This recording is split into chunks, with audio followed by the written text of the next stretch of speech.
What's up, y'all? My name is Andre Hopkins, also known as Andre Interview, and today I'm joined here by G2 Trent. How you feeling after the game? Not great, Yeah.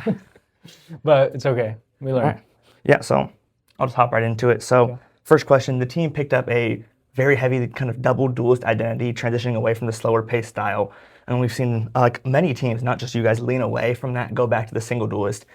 What did you guys learn from being able to pick up that kind of faster paced mentality? Um,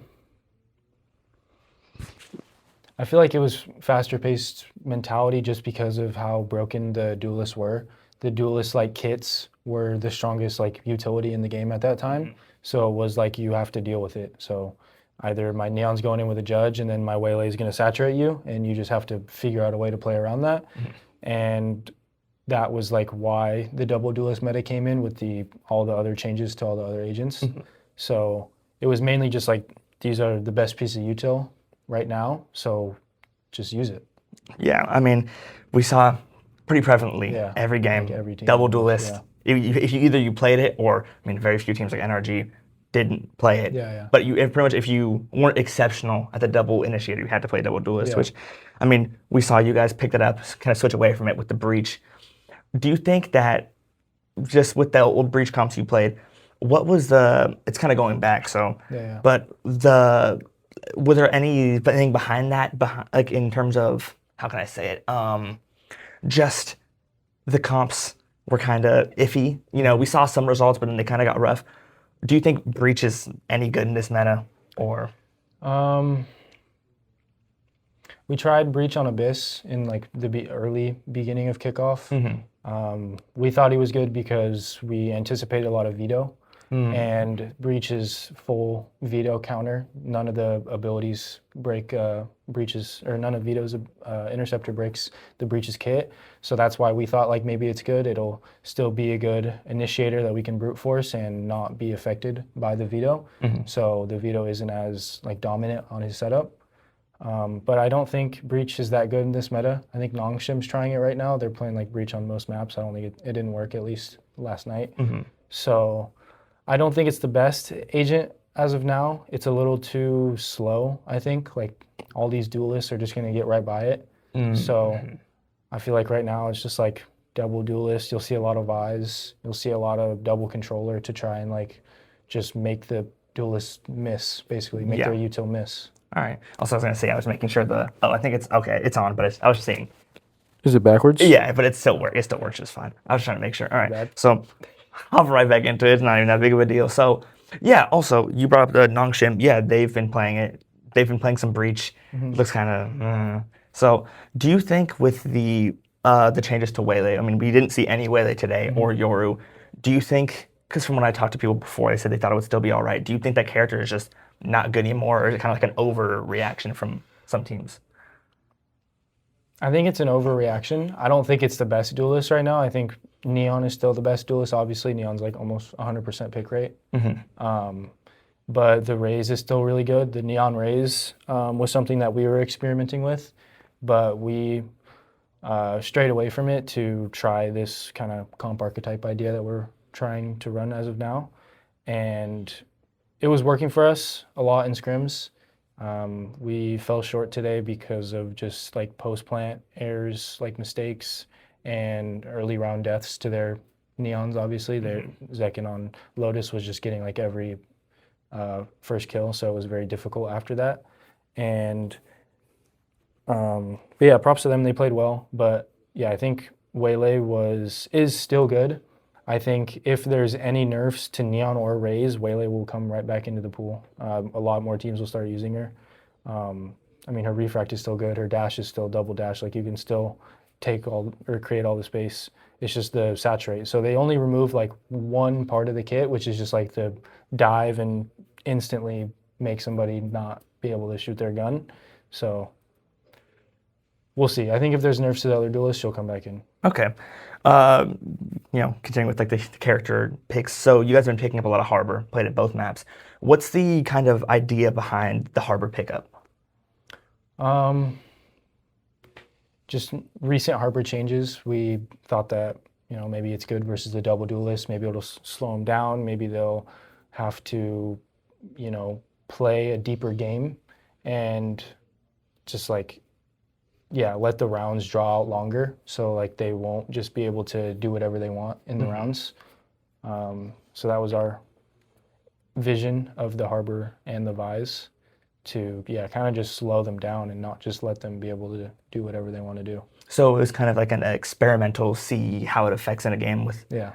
Because I think from what we saw, only 2 teams ended up even picking double duelist today. It was MIBR and then Sentinels picked it on, I think Breeze. They played an ISO. Yeah. Some ISO. weird, some kind of off the wall. Like, I think Fnatic Fnatic comp, yeah. So during a presser during Santiago, I had a chance to ask you about playing Fade in the super fast-paced meta, and you talked about how you play it differently. What's the difference in how you play the agent in a fast-paced meta like the last one, and then with this meta, how it seems it's slowing down a little bit more? It's still pretty fast, but how do you play the character differently? I think it's relatively like kind of the same. I mean, my tether is my best friend. I try to keep my tether like kind of prompts my positioning and how I can play versus the double duelist, because that's my only piece of stall basically. But for like my other pieces of the kit, it's usually just like try and make sure that my duelist is well supported in like all of our opens or our executes and like just our like team fights or whatever it may be. So a lot of it is just like trying to get map control and like just figure out the round still. I mean, it's very similar, but like my tether especially is like my positioning tool for sure. When I've had a chance to ask a couple other people, but as an initiator player, what do you think about these Skye changes that came in? Do you think they will make the character any better? We'll see her in any more games? I think she's good. The refreshable flash was big. I mean, she only had 3 pieces of util, so it was like the same as Fade, which is more dominant now. Like most teams are just playing Fade on most maps, besides like the bigger maps. But I don't think she's bad. She definitely has like she's more viable than she was before. I just think in this meta of double duelist, not having any stall on your initiator player is pretty not good. Like we played against Nongshim on Corrode and I was Skye, and I'm trying to pop flash Danby as he's running at me with his ult, and I'm just stand no chance. Like it would have done nothing. But if I had a tether, maybe I could tether him and get away. So there's like, with how fast paced it is, you need to have like more stall around the entire comp. You can't have any like weaknesses in that area. So that's like the one thing that she's struggling with right now.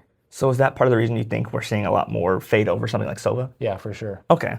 So next question. So I have a couple of questions fans want to ask. The first one.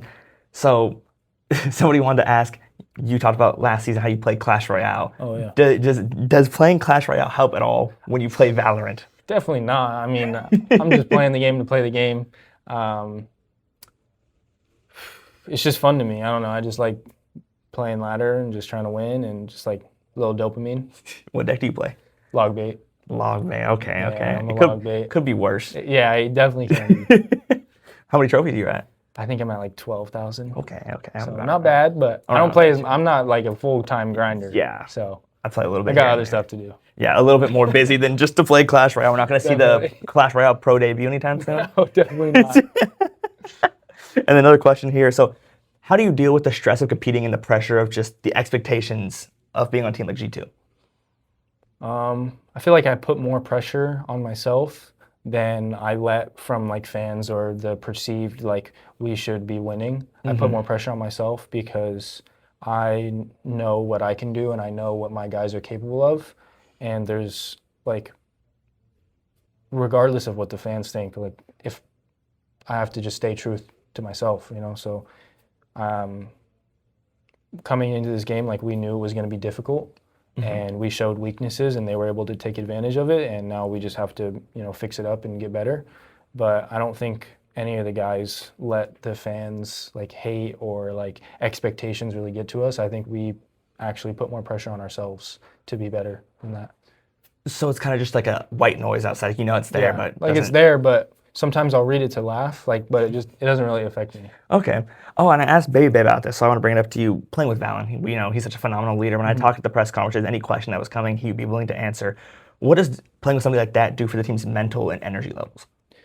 Everyone's definitely like very confident in every like action that he's communicating, and I feel like having a leader like that you can trust with everything that he's saying is just makes your life easier because you don't even have to think about anything else. When there's something said, it's like, all right, I'm done. Like that's my goal, and like right now, that's my goal, and so there's like no thinking, and when there's no thinking, you just have to focus on what you're doing. Then you hit the shot easier. Like you're just more full focused on hitting my shot, doing my role, making sure that I'm playing this whatever it is correctly. So it's definitely nice to have a confident and good leader. Yeah, because whenever I feel like I've watched the games, I'm like, he's such a good IGL, and he's a good with the gunplay. It's pretty insane just having a player that well rounded.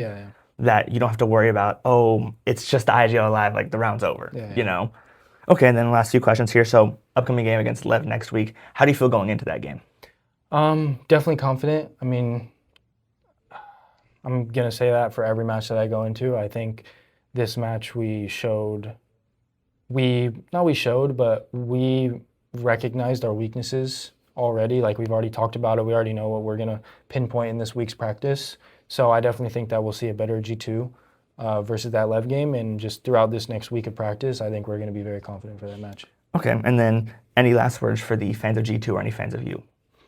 I'm sorry for today's loss, but we'll be back stronger for sure.